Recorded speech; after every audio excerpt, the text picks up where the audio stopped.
Hey there, everyone, and welcome back. This is Pastor Dan from Riverside Assembly, and I want to welcome especially all you Riverside kids who are stuck during the quarantine, and we're reading through our book, Prince Caspian, The Return to Narnia by C.S. Lewis. And anybody else that might be joining us, welcome. We're glad that you're here as well. If you'll remember in chapter 7 at the end, things weren't looking very good for Prince Caspian and his army. In fact, they had faced a major defeat, and they decided to blow the horn of Queen Susan, that ancient relic from the time long ago in which when they blew it, they knew that help would come. So they sent a Pattertwig the squirrel up to Lantern Waste, and they sent Trumpkin the dwarf down to the mouth of the great river where Cair Paravel was. And that's where we left off, and so we'll begin now with chapter 8, How They Left the Island. "And so," said Trumpkin, for as you have realized, it was he who had been telling all this story to the four children sitting on the grass in the ruined hall of Cair Paravel. "And so I put a crust or two in my pocket, left behind all weapons but my dagger, and took to the wood in the grey of the morning. I'd been plugging away for many hours when there came a sound that I'd never heard the like of in my born days. I wouldn't forget that. The whole air was full of it, loud as thunder, but far longer, cool and sweet as music over water, but strong enough to shake the woods. And I said to myself, if that's not the horn, call me a rabbit. And a moment later I wondered why he hadn't blown it sooner." "What time was it?" asked Edmund. "Between 9 and 10 of the clock," said Trumpkin. "Just when we were at the railway station," said all the children, and looked at one another with shining eyes.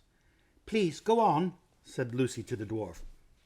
"Well, as I was saying, I wondered, but I went on as hard as I could pelt. I kept on all night, and then, when it was half light this morning, as if I'd no more sense than a giant, I risked a short-cut across open country to cut off a big loop of the river, and I was caught.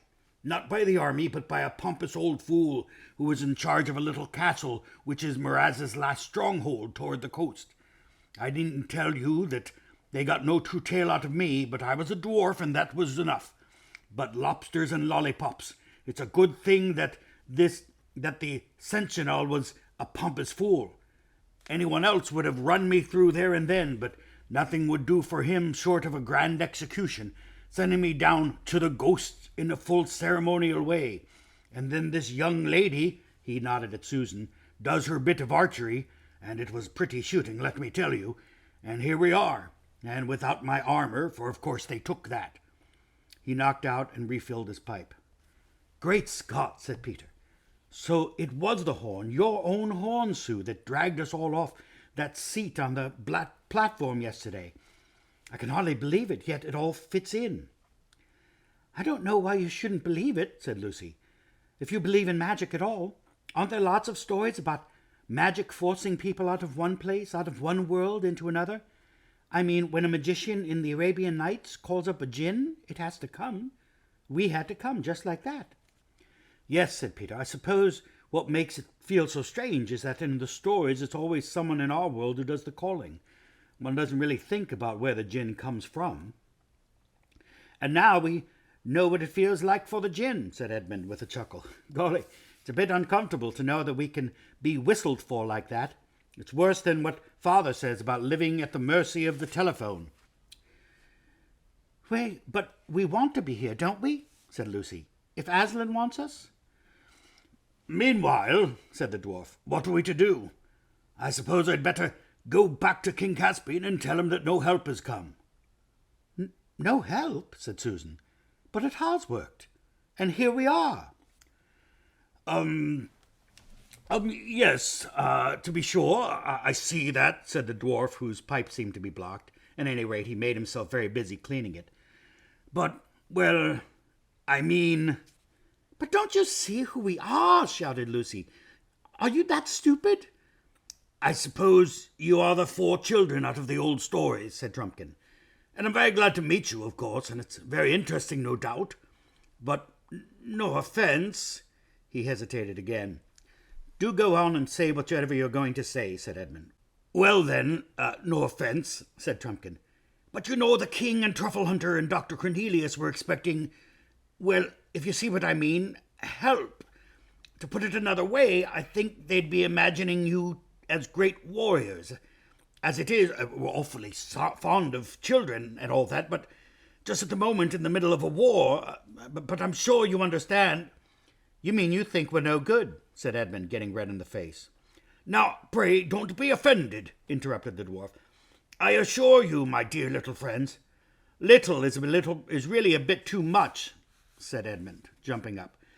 I suppose you don't believe that we won the Battle of Baruna. Well, you can say what you like about me, because I know there's no good losing our tempers, said Peter. Let's fit him out with fresh armor and fit ourselves out from the treasure chamber and have a talk about that.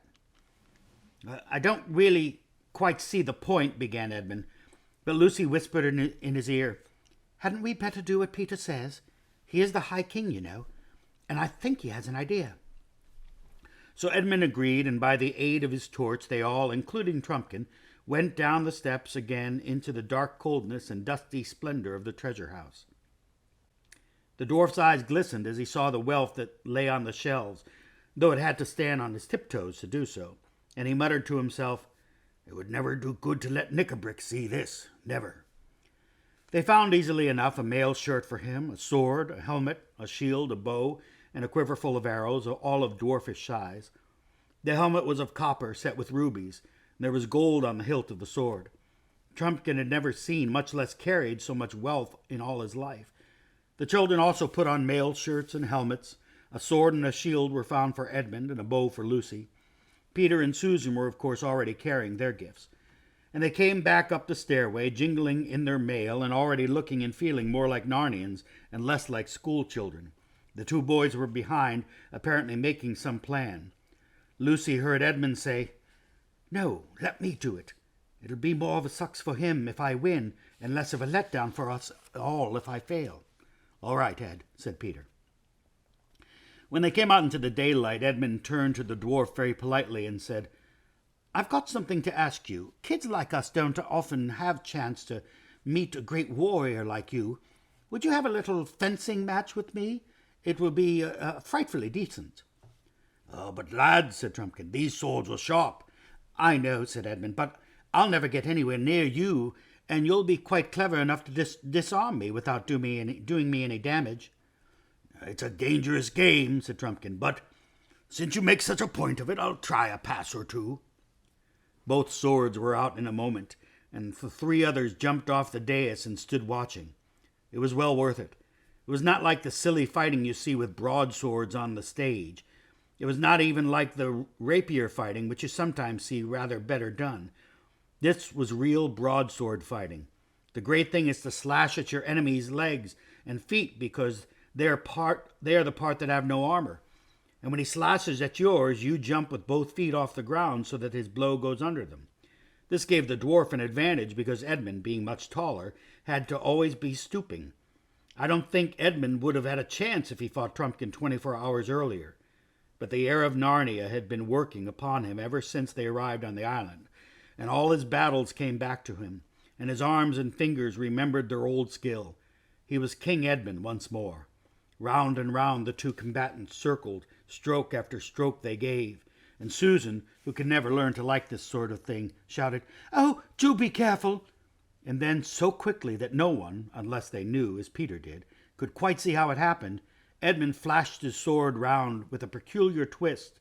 The dwarf's sword flew out of his grip, and Trumpkin was wringing his empty hand as you do after a sting from a cricket bat.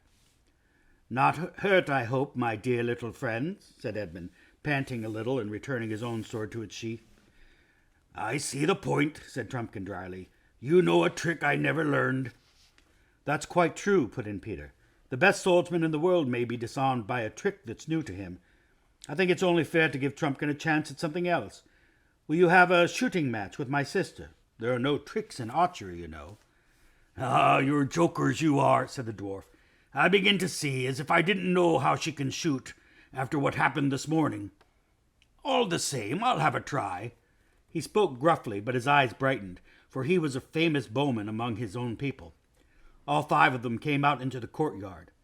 "What's to be the target?" asked Peter.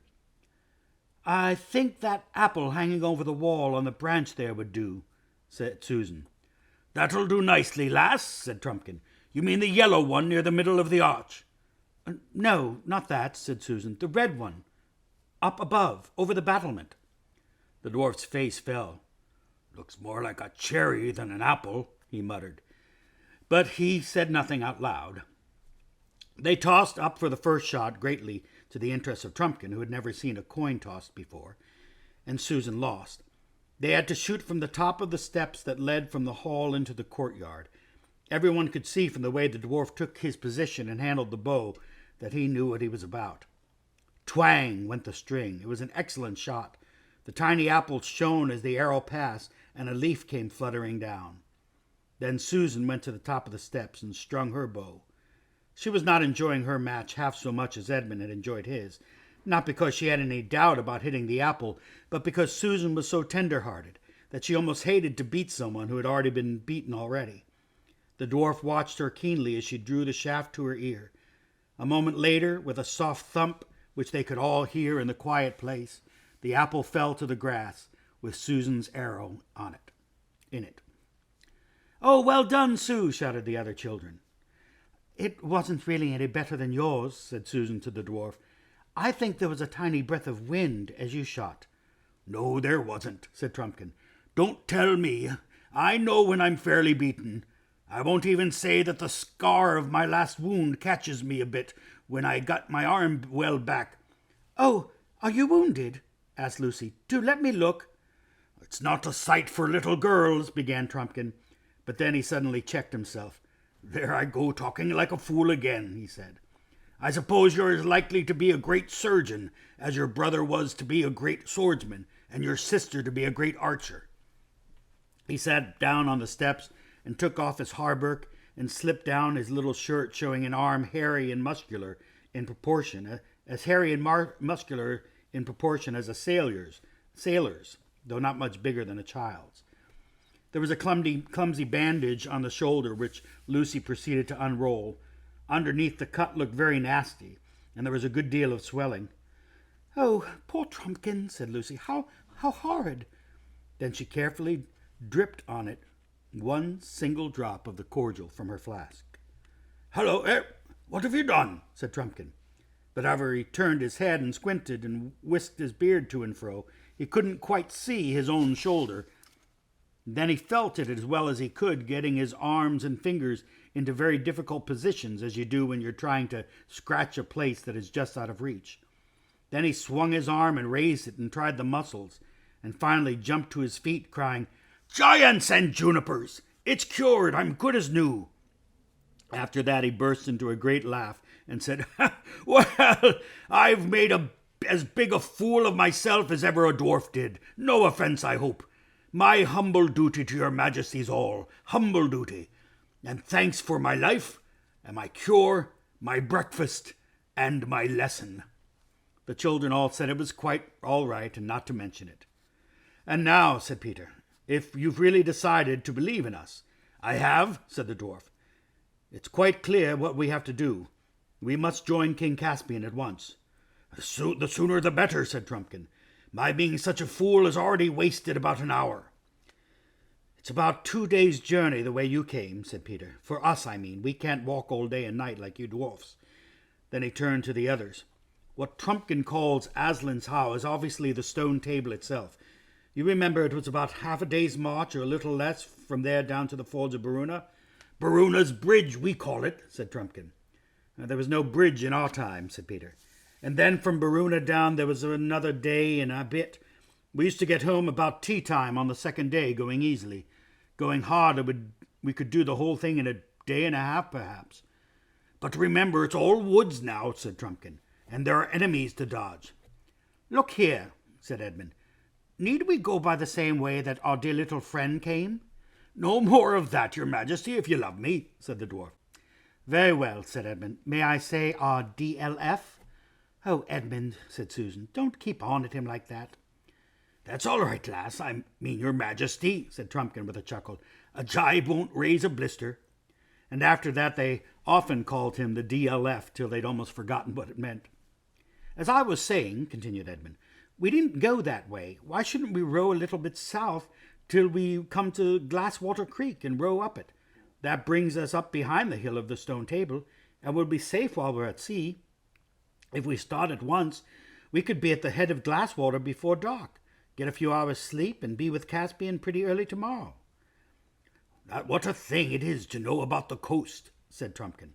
"None of us know anything about Glasswater." "What about food?" asked Susan. "Oh, we'll have to do with apples," said Lucy. "Do let's get on. We've done nothing yet, and we've been here nearly 2 days." "And anyway, no one's going to have my hat for a fish basket again," said Edmund. They used one of the raincoats as a kind of bag and put a good many apples in it. Then they had a long drink at the well, for they would meet no more fresh water till they landed at the head of the creek, and went down to the boat. The children were sorry to leave Cair Paravel, which even in ruins had begun to feel like home again. "The DLF had better steer," said Peter, "and Ed and I will each take an oar. Half a moment, though. We'd better take off our mail. We're going to get pretty warm before it's done. The girls had better be in the bows and shout directions to the DLF because he doesn't know the way. You'd better get us a fair way out to sea till we've passed the island." As soon as the green wooded coast of the island was falling away behind them, and its little bays and headlands were beginning to look flatter, and the boat was rising and falling in the gentle swell, the seas began to grow bigger around them, and in the distance, bluer, but close round the boat, it was green and bubbly. Everything smelled salt, and there was no noise except the swishing of water, and the clop of water against the sides, and the splash of the oars, and the jostling noise of the rowlocks. The sun grew hot. It was delightful for Lucy and Susan in the bows, bending over the edge and trying to get their hands in the sea, which they could never quite reach. The bottom, mostly pure pale sand, but with occasional patches of purple seaweed, could be seen beneath them. "It's like old times," said Lucy. "Do you remember our voyage to Terebinthia and Galma and the 7 Isles and the Lone Islands?" "Yes," said Susan, "and our great ship, the Splendor Hyline, with the swan's head at her prow and the carved swan's wings coming back almost to her waist. And the silken sails and the great stern lanterns. Oh, and the feast on the poop deck and the musicians. Do you remember when we had the musicians up in the rigging playing flutes so that it sounded like music out of the sky?" Presently Susan took over Edmund's oar, and he came forward to join Lucy. They had passed the island now and stood closer in to the shore, all wooden and deserted. They would have thought it very pretty if they had not remembered the time when it was open and breezy and full of merry friends. "Phew, this is a pretty grueling work," said Peter. "Can I row for a bit?" said Lucy. "The oars are too big for you," said Peter shortly, not because he was cross, but because he had no strength to spare for talking. And that's the end of Chapter 8. We'll start with Chapter 9 next time. Hope that you're enjoying the story. God bless you, and we miss you at Riverside, and we'll see you real soon. Bye-bye.